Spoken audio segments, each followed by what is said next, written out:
Hola a todos, en este vídeo voy a mostrar cómo conectar estos auriculares en la aplicación.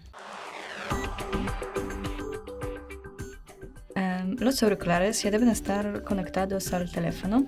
Descargamos la aplicación One More.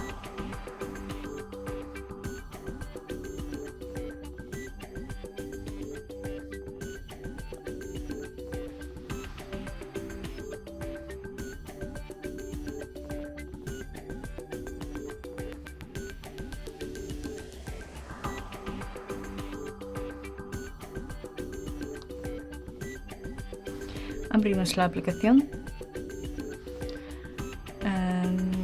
otorgamos algunos permisos y tocamos Connect.